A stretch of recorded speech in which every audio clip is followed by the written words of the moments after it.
Is grammar necessary? This is one of the hottest questions when you're studying a language. In order for me to give you an answer, I'm going to read an article. I'm looking at it right now. At the end of this video, you'll tell me your conclusions. The benefits of daily exercise. Daily exercise brings many benefits to the body and mind. It improves physical health, increases energy levels, and supports mental well-being. Many people choose walking, running, cycling, or yoga as part of their daily routine.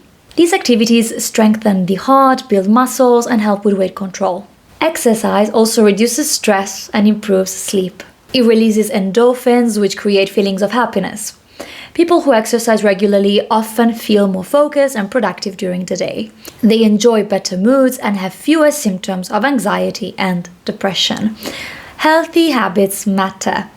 A balanced diet, enough sleep, and regular movement work together to support a strong immune system. What does this have to do with grammar? I wanted to show you how in this article, with simple input, we can notice some rules already. I'm going to give you 10 seconds, maybe 15, to identify the verbs. This is not a video for doom scrolling or you just, she's going to talk about grammar for 10 minutes. No, you're active. 15 minutes, what are the verbs?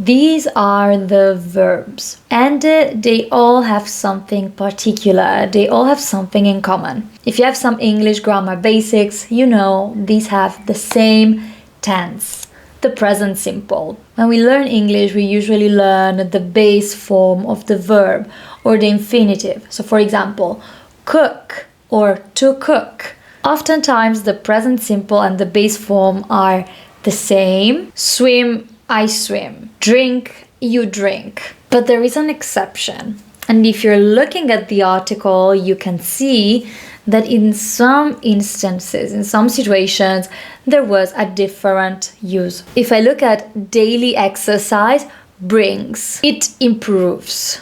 So daily exercise is the third singular form.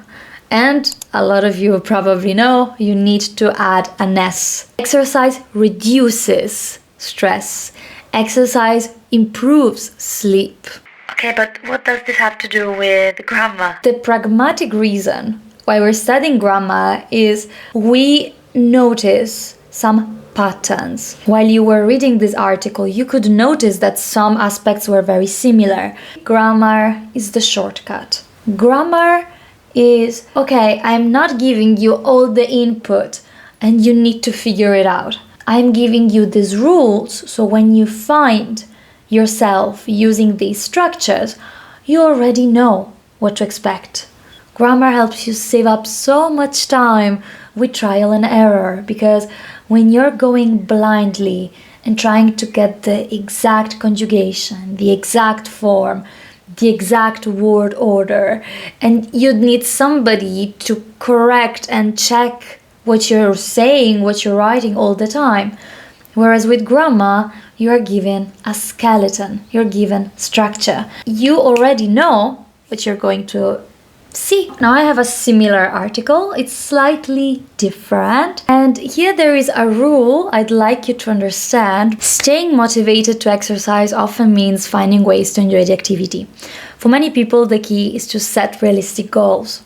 Whether it's running a certain distance or learning a new yoga pose, having a goal makes it easier to keep going.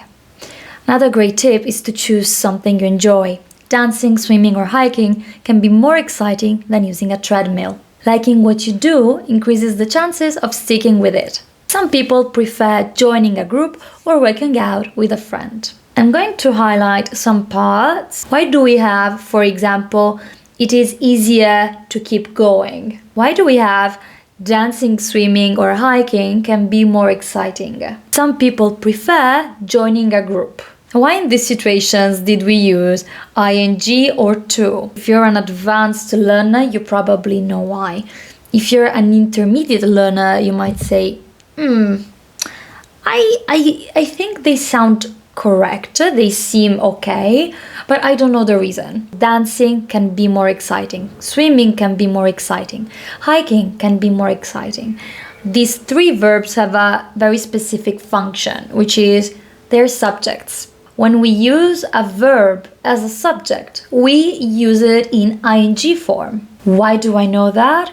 Because this is something you would notice reading more and more English. Grammar is the shortcut to improving in a faster way. Can you improve without studying grammar? Yes, you do. And obviously grammar can go very deep. I always imagine it just like an iceberg. It goes very deep underwater. Now look at this text again, knowing, for example, that staying motivated is the subject. Having a goal makes it easier.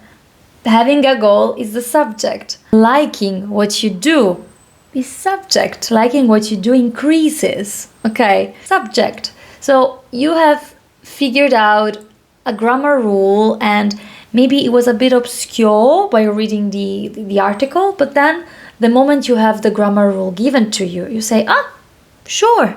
Prefer joining a group.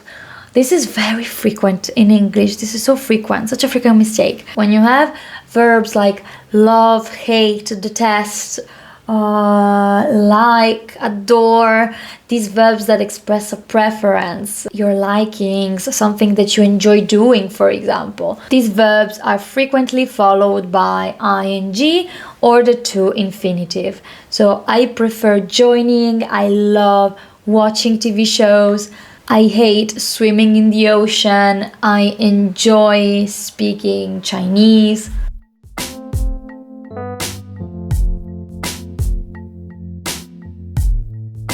And yeah, I believe that it's not good to do grammar only if you're just giving these rules and you don't have the way to apply them. That's not good. But if you stay consistent with reading and listening, and then sometimes discovering some rules and seeing them in context, I believe that's the best way in which you can study grammar, to be honest, and it makes it swifter, faster. I don't know why I'm doing this.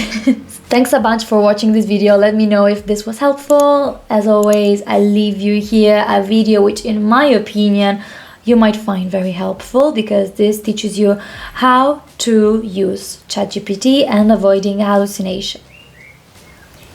Avoid hallucinations, because they're so frequent. Seriously, I created some monsters up there. Thank you so much. I'll see you in my next one. Bye!